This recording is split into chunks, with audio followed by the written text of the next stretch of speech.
Welcome to the Soul of Innovation podcast. I apologize about the background noise today. This podcast is coming from a playground, and I thought this would be the perfect time to shoot a podcast, including all the background noise of helicopters, cars, and everything. So just making it all real. This is your host, Thomas Anglero. Today's date is Wednesday, August 23rd, 2017. And the reflection today, the thought of today was wanted to share,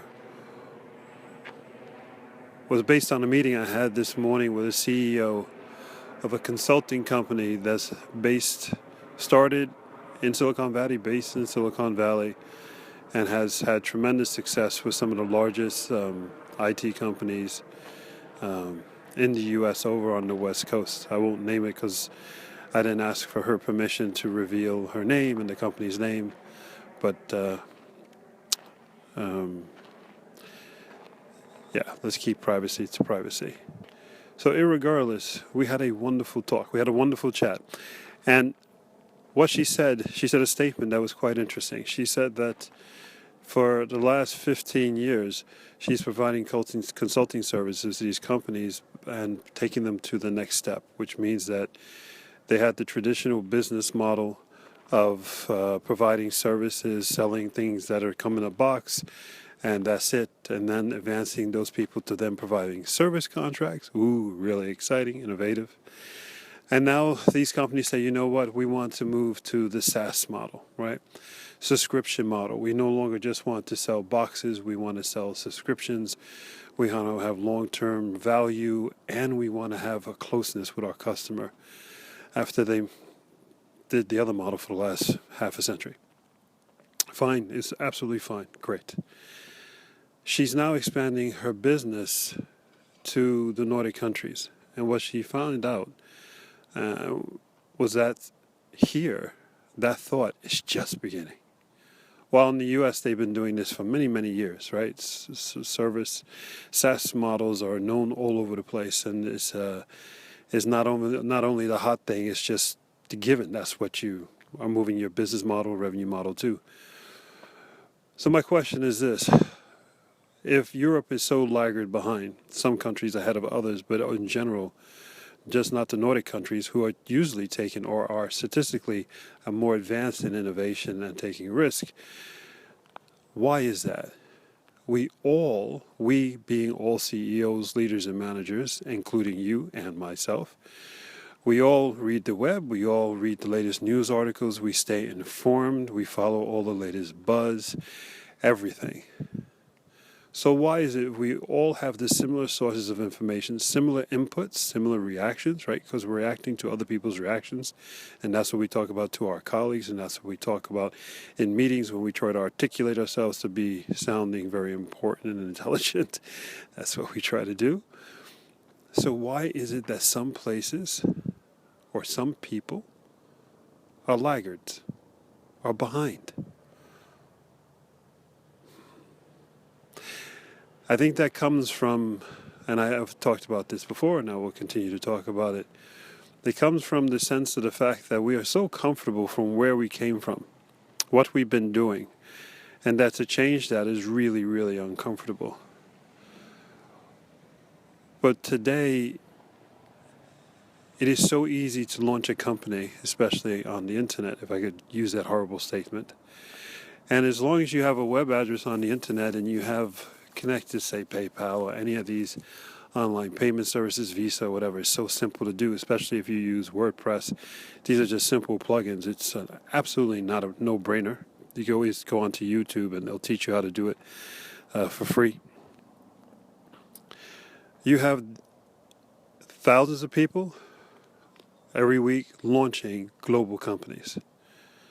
By default, they're SaaS models. They don't even know what a SaaS model is. It is. And yet the biggest companies that have influence and continue to influence our current world are falling behind, and they're afraid to do this.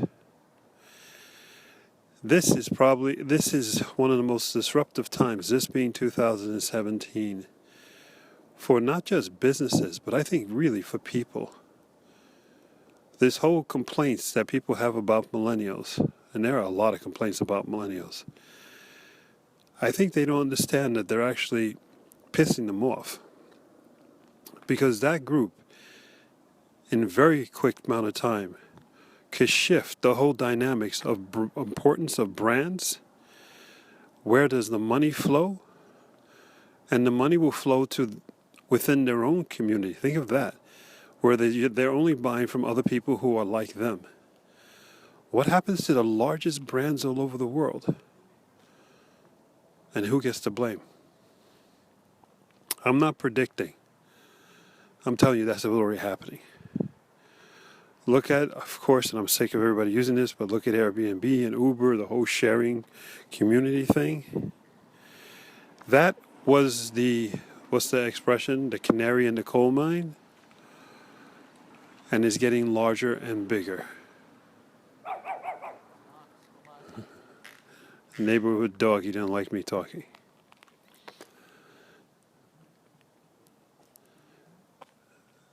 This is not about the sharing economy. This is about what's actually happening. And I think this is the biggest opportunity everybody has. I won't say to jump in on this, but actually to create something within it. What is your passion? Are you into shoes? Are you into, what's the shoes? Jimmy Chong's? I hope I pronounced it correctly. Super expensive, very beautiful shoes women love to wear. I was trying to learn today, advance my knowledge on podcasting. And I ended up watching this, maybe she's around 17-year-old girl podcaster. Actually, she's a YouTuber. And she has 21,000 people subscribing to her. She's only 17 years old. She's uploaded hundreds of videos. Extremely interesting, extremely articulate. And she's got a movement. And all she talks about is style, fashion and style. And she's got 21,000 people subscribed watching her. And she posts every single day. How many CEOs has 21,000 people subscribed to them and watching them every single day? No CEO has that.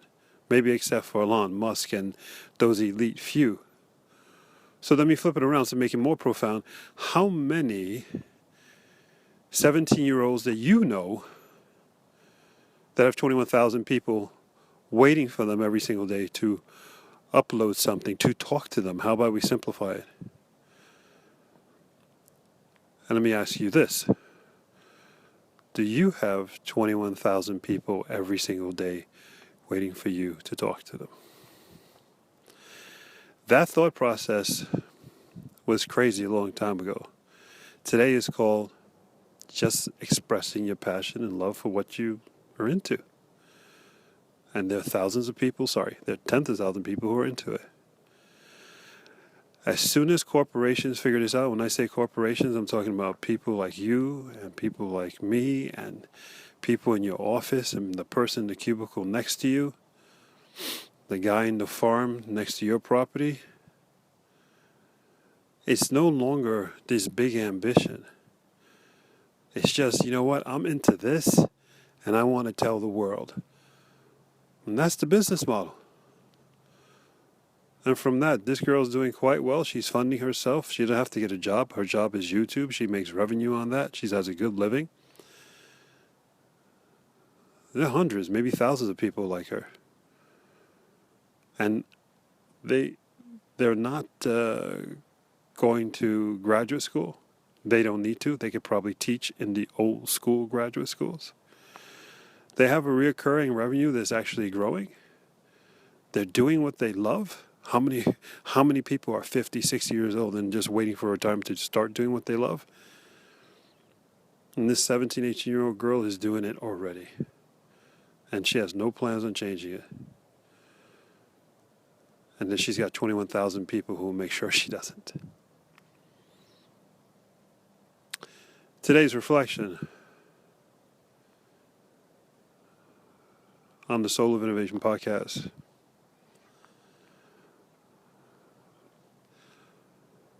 Just do what you love, and people will follow you. So simple. Go forth and spread beauty and light. Until next time.